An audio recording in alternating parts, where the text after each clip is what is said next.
Anda menyaksikan konten Top 5. Saya Alia Fatina, inilah 5 berita paling penting pekan ini. Ringkas dan langsung saja ke intinya. Meski pembayaran digital semakin berkembang, masih banyak pelaku UMKM yang belum menerima kris dalam transaksi mereka. Penolakan ini ternyata bukan semata karena keterbatasan teknologi, tetapi juga dipengaruhi sejumlah pertimbangan yang dirasakan langsung oleh pelaku usaha. Mengapa masih banyak pelaku usaha kecil yang enggan menerima pembayaran menggunakan kris? Selama ini, banyak yang mengira penyebabnya adalah keterbatasan teknologi atau rendahnya literasi digital.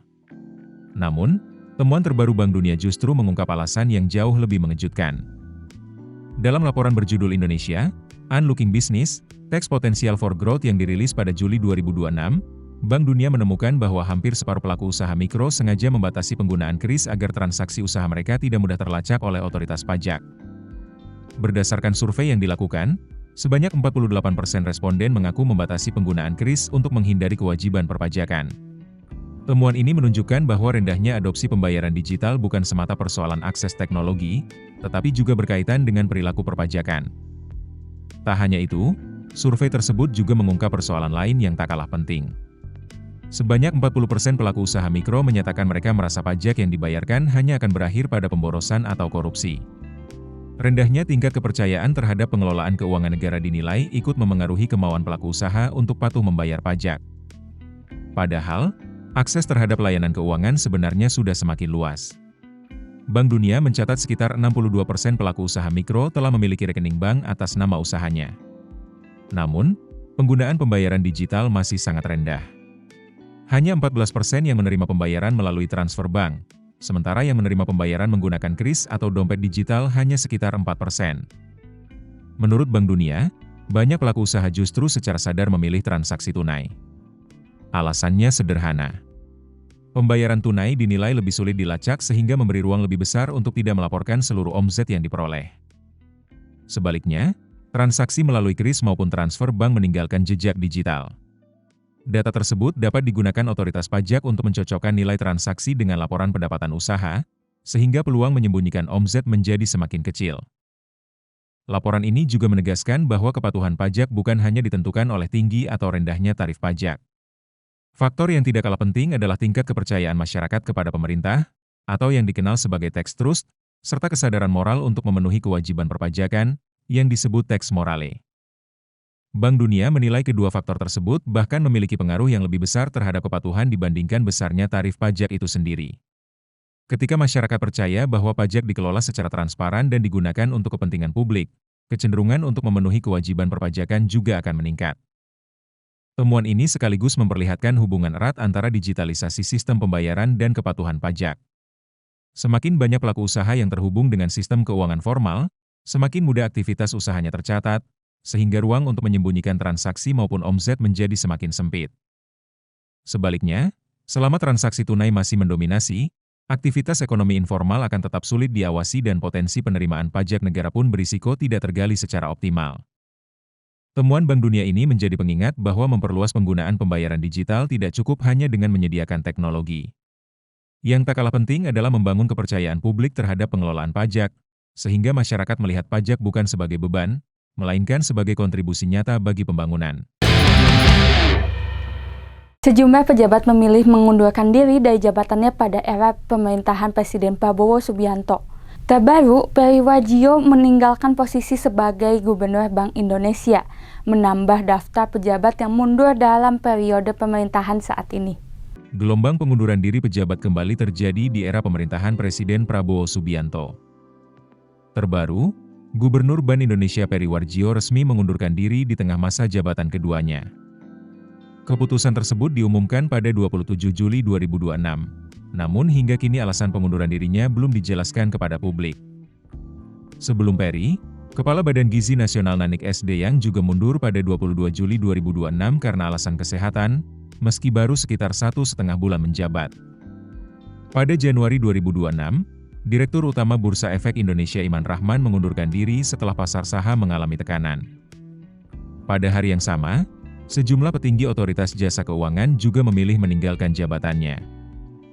Sementara itu, pada Februari 2025, Menteri Pendidikan Tinggi, Sains, dan Teknologi Satrio Sumantri Brojonegoro mengundurkan diri karena merasa hasil kerjanya belum memenuhi harapan pemerintah. Lebih awal lagi, pada Desember 2024, Gus Miftah juga mundur dari jabatan utusan khusus Presiden setelah menuai kontroversi di ruang publik. Rangkaian pengunduran diri ini menunjukkan bahwa sejumlah posisi strategis mengalami pergantian dalam waktu yang relatif singkat. Kini perhatian publik tertuju pada proses pengisian jabatan-jabatan tersebut, terutama posisi Gubernur Bank Indonesia setelah mundurnya Peri Warjio. Pengunduran diri Peri Warjio dari jabatan Gubernur Bank Indonesia menjadi perhatian pelaku industri perbankan. Para bankir berharap posisi kepemimpinan di Bank Sentral tetap menjaga stabilitas ekonomi dan memastikan arah kebijakan moneter berjalan konsisten. Mundurnya Peri Warjio sebagai Gubernur Bank Indonesia tak hanya menjadi perhatian pemerintah, tetapi juga industri perbankan. Para bankir berharap proses pergantian kepemimpinan berjalan lancar agar tidak mengganggu stabilitas ekonomi nasional. Eksekutif Vice President BCA, Hera F. Harin, mengatakan pihaknya menghormati keputusan Peri Warjio dan berharap ekonomi Indonesia tetap tumbuh kuat di tengah tantangan global. BCA juga menegaskan akan terus mendukung kebijakan pemerintah dan regulator dengan tetap menerapkan prinsip kehati-hatian. Hal serupa disampaikan Wakil Direktur Utama Bank Syariah Indonesia, Bob Tiasika Ananta. Menurutnya, Bank Indonesia harus terus menjaga stabilitas nilai tukar rupiah, sistem pembayaran, dan sistem keuangan agar pertumbuhan ekonomi tetap terjaga. Sementara itu, Presiden Direktur Bank Aladin Syariah, Koko Catur Rachmadi, menilai fokus utama BI saat ini adalah memperkuat mitigasi risiko, menjaga likuiditas, dan memastikan stabilitas sistem keuangan. Ia juga berharap pemerintah segera menetapkan Gubernur BI definitif agar memberikan kepastian bagi pelaku pasar. Pandangan serupa datang dari Direktur OK Bank Indonesia, F. Dinal Alamsyah.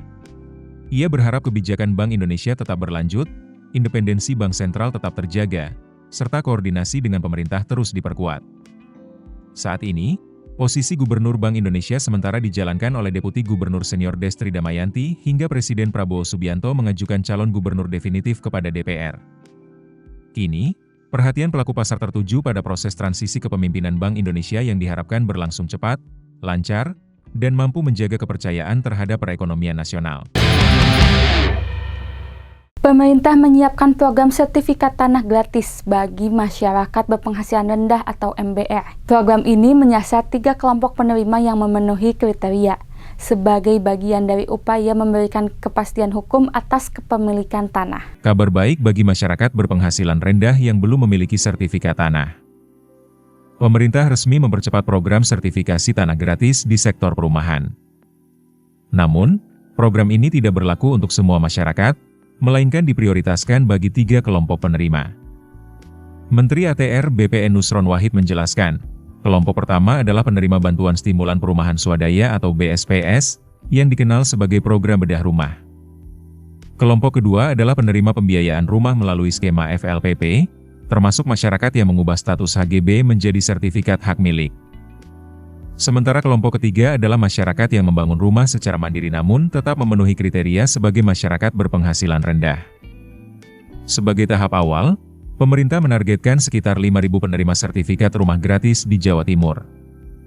Secara nasional, Kementerian ATR BPN akan memprioritaskan penyelesaian sertifikasi sekitar 1,1 juta rumah penerima BSPS periode 2015 hingga 2024. Lalu dilanjutkan dengan sekitar 45.000 rumah tahun 2025 dan 400.000 rumah tahun 2026. Pemerintah menegaskan seluruh penerima akan melalui proses verifikasi lintas kementerian dan lembaga, termasuk menggunakan data Tunggal Sosial Ekonomi Nasional atau DTSEN, agar bantuan benar-benar tepat sasaran. Program ini diharapkan memberikan kepastian hukum atas kepemilikan tanah sekaligus membuka akses yang lebih luas terhadap pembiayaan perumahan bagi masyarakat berpenghasilan rendah. Pemadaman listrik sempat terjadi secara serentak di sejumlah wilayah Jakarta hingga Tangerang dan mengganggu aktivitas masyarakat. PLN mengungkap penyebab awal gangguan tersebut serta melakukan langkah penanganan untuk memulihkan pasokan listrik.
Itu dia konten top 5 hari ini. Saya Alia Fatina, terima kasih sudah menyaksikan. Jangan lupa subscribe dan tetap update bersama kami di Kontan TV.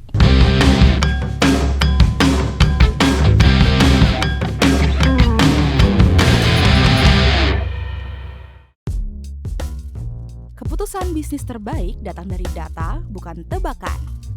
Mudah berlangganan Business Insight dengan subscribe with Google.